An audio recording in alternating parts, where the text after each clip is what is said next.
Students of second year, good morning to all of you.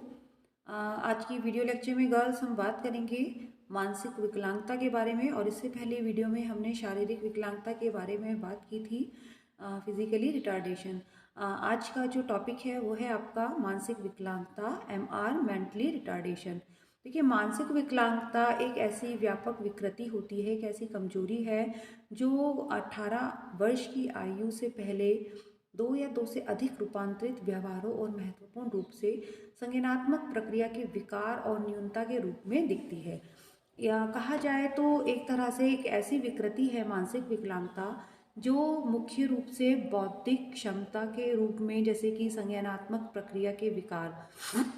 अब संज्ञानात्मक प्रक्रिया के विकार और न्यूनता के रूप में क्यों दिखती है? क्योंकि एक संज्ञानात्मक प्रक्रिया एक ऐसी प्रक्रिया होती है कि जहाँ पर व्यक्ति या कोई बालक जो होता है वो किसी भी कॉन्सेप्ट को सीखने में जो है उसकी बौद्धिक क्षमता के अनुसार वो उसको सीखता है। यानी कि एक संज्ञानात्मक विकास या प्रक्रिया वो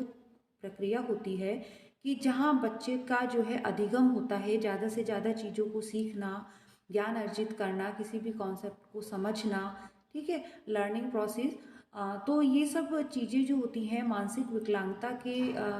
जो है मानसिक विकलांगता जो होती है वो संज्ञानात्मक प्रक्रिया के एक विकार और न्यूनता के रूप में दिखती है। ऐतिहासिक रूप में इस बौद्धिक क्षमता के जो IQ लेवल होता है बच्चों, वो 70 के भीतर के होने के रूप में इसको परिभाषित किया जाता है। हमने जो है बौद्धिक जब विकास पढ़ा था, ठीक है, इंटेलेक्चुअल डेवलपमेंट पढ़ा था, तो उसमें हमने IQ लेवल के बारे में पढ़ा था कि एक बच्चे की बुद्धि लब्धि को हम किस तरह से निर्धारित कर सकते हैं और कौन सी बुद्धि लब्धि का किस IQ लेवल जिसकी बच्ची का बुद्धि लब्धि होगी वो किस तरह के जो है नाम से कहा जाएगा। जैसे कि अगर इसका IQ किसी भी व्यक्ति या बालक का IQ लेवल 70 के से कम या 70 के आसपास होता है तो उसको जो है मानसिक विकलांगता के रूप में जाना जाता है, विकलांग जाना जाता है। कभी इसे लगभग पूरी तरह अनुभूति पर केंद्रित भी माना जाता था, पर अब इसकी परिभाषा में मानसिक क्रियाकलाप से संबंधित एक घटक और अपने वातावरण में व्यक्ति के कार्यात्मक कौशल दोनों को शामिल किया जाता है। यानी कि मानसिक विकलांगता को हम इस तरह से भी परिभाषित कर सकते हैं कि जिस बालक का संज्ञानात्मक विकास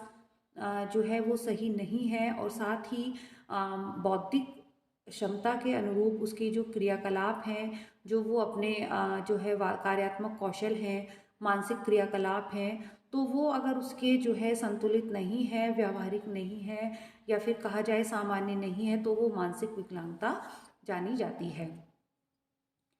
मानसिक विकलांगता के अंतर्गत बच्चों अगर हम देखते हैं तो डाउन सिंड्रोम, घातक अल्कोहल सिंड्रोम और फ्रजाइल एक्स सिंड्रोम, ये 3 सबसे जो है एक आम जन्मजात कारण होते हैं किसके, मानसिक विकलांगता के। हालांकि डॉक्टरों के कई अन्य कारण भी ऐसे इसमें मिले हैं, जिनमें सबसे कॉमन जो होते हैं वो हैं जैसे अनुवांशिक स्थितियाँ। अनुवांशिक स्थितियाँ यानी कि जब बालक माँ के गर्भ में होता है तो उस गर्भावस्था के दौरान जो है अनुवांशिक कुछ ऐसे कारक होते हैं जो बच्चे के गर्भ के समय में उसके जो है मानसिक विकास को प्रभावित करते हैं, जो कभी कभी त्रुटिपूर्ण हो या उसमें कुछ कमी होती है तो वो विकलांगता के कारण बन जाते हैं। अब अनुवांशिक स्थितियों की अगर बात करें बच्चों, तो विकलांगता कभी कभी माता पिता से विरासत में मिले असामान्य जीन की वजह से और त्रुटिपूर्ण जीन गठबंधन या अन्य कारणों से भी होती है। सबसे अधिक जो प्रचलित अनुवांशिक स्थितियों में, यानी कि अगर हम अनुवांशिक स्थितियों की बात करें जिसके द्वारा जो है मानसिक विकलांगता एक बच्चे को अपने माता पिता से जीन्स के द्वारा प्राप्त होती है, वो है जो down syndrome, Klinefelter syndrome, fragile X syndrome, neurofibromatosis और जन्मजात हाइपोथायरॉयडिज्म, विलियम्स सिंड्रोम, फनकेलेक्टोन्यूरिया और प्रेडर-विली सिंड्रोम इसमें शामिल होते हैं। तो ये अलग अलग जो है नाम से जाने जाते हैं मानसिक विकलांगता, जो अनुवांशिक स्थितियाँ अनुवांशिकता के कारण होती हैं। कुछ दुर्लभ मामलों में देखा गया है कि जो X और Y गुणसूत्रों में असामान्यताएं विकलांगता का कारण भी बनती हैं, कि जिस XY जो क्रोमोसोम्स होते हैं गुणसूत्रों के द्वारा जो होती है, जैसे XX और XY में कुछ असामान्यताओं के कारण भी विकलांगता बच्चों में देखी जाती है। अब बात करते हैं कि जो विशेषताएं होती हैं, जो मानसिक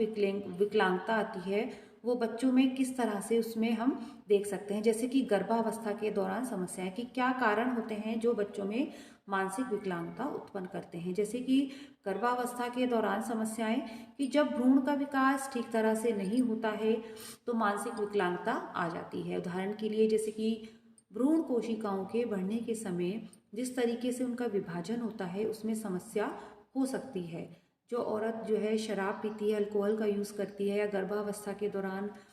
रुबेला एक वायरल रोग जो होता है, मम्स, जिससे चेचक जैसे दाने निकलते हैं, जैसे रोग से अगर संक्रमित होती है तो उससे भी बच्चों को मानसिक विकलांगता हो सकती है। देखिए बच्चों, गर्भावस्था के दौरान जो होती है कि बच्चों के जो स्वास्थ्य को जो प्रभावित करती है, वो हमने पहले वीडियो में, पहले जो क्लास लेक्चर्स थे उसमें हमने पढ़ा था, आपको बताया गया था कि कौन कौन से ऐसे कारक होते हैं जो गर्भावस्था के दौरान एक बच्चे के स्वास्थ्य को प्रभावित करते हैं। तो उसमें कई तरह के हमने जो है फैक्टर्स पढ़े थे, जैसे कि माँ का स्वास्थ्य है, माँ का पोषण है, ठीक है, साथ ही माँ के द्वारा लिए जाने वाली कुछ ऐसी नशीले पदार्थ हैं जो बच्चे के मानसिक विकास को प्रभावित करती हैं और कहीं ना कहीं वो मानसिक विकलांगता का कारण बनती हैं। साथ ही अगर हम देखें तो जन्म के समय क्या समस्याएं होती हैं, कि मान लीजिए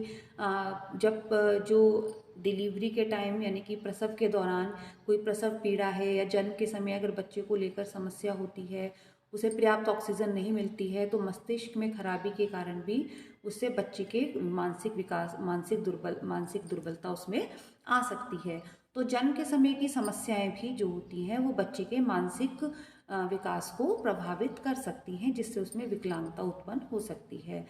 कुछ खास तरह के रोग या विषाक्तता, कि अगर चिकित्सा देखरेख में देरी हुई है या अपर्याप्त चिकित्सा है, या फिर कहा जाए कि जैसे कि अभी हमने पढ़ा कि अगर गर्भावस्था के दौरान माँ को किसी तरह के मम्स, रूबेला, इस तरह की कोई बीमारी है जिससे उसके मस्तिष्क पर उसका प्रभाव पड़ता है, या फिर उसको जो है ट्रीटमेंट या जो चिकित्सा है वो देर से मिल पाई है या सही तरह से नहीं मिल पाई है, या फिर कोई दिमागी बुखार है, सीसा और पारे जैसी विषाक्तता से ग्रसित होने से भी दिमाग की क्षमता कम हो सकती है। जैसे अक्सर देखा गया है बच्चों की कारखानों में, फैक्ट्रियों में काम करने वाली जो महिला कर्मचारी होती हैं, तो वो जहाँ ऐसे कारखाने होते हैं जहाँ पर जो है इस तरह के उद्योग धंधे होते हैं जहाँ पर जो है विषैली दवाइयाँ हैं, विषैले पदार्थों का यूज़ ज़्यादा होता है, और वहाँ पर काम करने से जो होता है वो उनके गर्भ में पल रहे बच्चे को, उनके जो है मस्तिष्क को, उनके स्वास्थ्य को प्रभावित कर सकती हैं।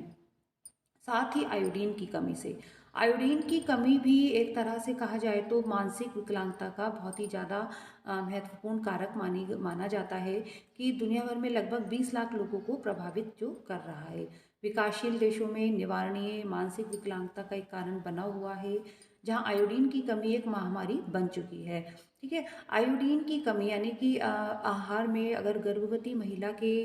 आहार में आयोडीन की कमी है या फिर बच्चे के आहार में आयोडीन की कमी है, तो वो भी एक तरह से मानसिक विकलांगता का कारण बनती है, क्योंकि आयोडीन की कमी भी जो होती है गंडमाला का कारण बनती है, जिससे थायराइड ग्रंथि बढ़ जाती है, और पूर्ण रूप से क्रिटिनिज्म थायराइड के कारण पैदा होने वाला एक रोग होता है, जिसे आयोडीन की ज़्यादा कमी से जो माना जाता है। तो जहाँ भी आयोडीन की अगर आहार में कमी होती है तो वहाँ पर जो है वो एक आयोडीन की कमी बच्चों में क्रिटिनिज्म जो है एक बीमारी को, रोग को पैदा करती है, जो बच्चे के मानसिक विकलांगता का कारण बनता है। मानसिक विकलांगता वाले बच्चे जो होते हैं वो अन्य बच्चों की तुलना में बाद में बैठना, घुटनों के बल चलना और पैरों पर चलना या बोलना सीख पाते हैं, यानी कि उनका जो विकास होता है, मानसिक विकलांग वाले बच्चों का शारीरिक विकास भी धीमी गति से ही होता है। और मानसिक विकलांगता वाले वयस्कों और बच्चों दोनों में निम्नलिखित विशेषताएं देखी जा सकती हैं। वो कौन सी विशेषताएं बच्चों?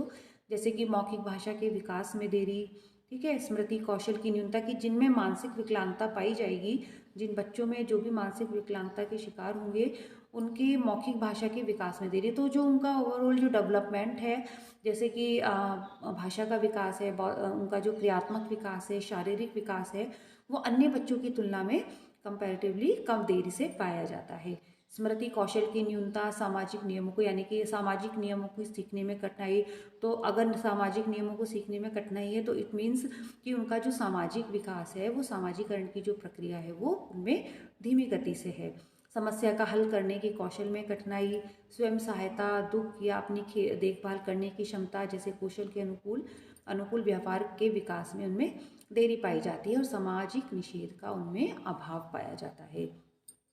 ठीक है, तो इस तरह के जो कुछ लक्षण होते हैं, कुछ कठिनाइयाँ होती हैं जो मानसिक विकलांगता के कारण जो है बालकों में देखी जाती हैं। अगर सीधे शब्दों में साधारण भाषा में कहा जाए बच्चों, तो अगर किसी बच्चे का मानसिक विकास धीमी गति से चल रहा है या मानसिक विकास के साथ साथ उसमें मानसिक विकलांगता भी है, जो कि उसके संज्ञानात्मक विकास को, उसकी सीखने की क्षमता को, उसकी अधिगम की क्षमता को, उसकी ग्रहण करने की क्षमता को प्रभावित करता है, तो उसके जो सारे ही डेवलपमेंट हैं, उसके सारे जो विकास हैं, सामाजिक विकास, शारीरिक विकास, उसका जो नैतिक विकास है, वो सब जो है धीमी गति से ही होगा या फिर वो अवरुद्ध हो जाएगा। तो गर्ल्स, आज की वीडियो में हमने मानसिक विकलांगता के बारे में बात की और ये देखा कि इसके क्या क्या कारण होते हैं, कौन कौन सी ऐसी समस्याएं होती हैं जो मानसिक विकलांगता को पैदा कर सकती हैं और इससे होने वाले लक्षणों के बारे में। इसी लेक्चर को टॉपिक को कंटिन्यू करते हुए मिलते हैं नेक्स्ट वीडियो में। Okay girls, thank you, take care.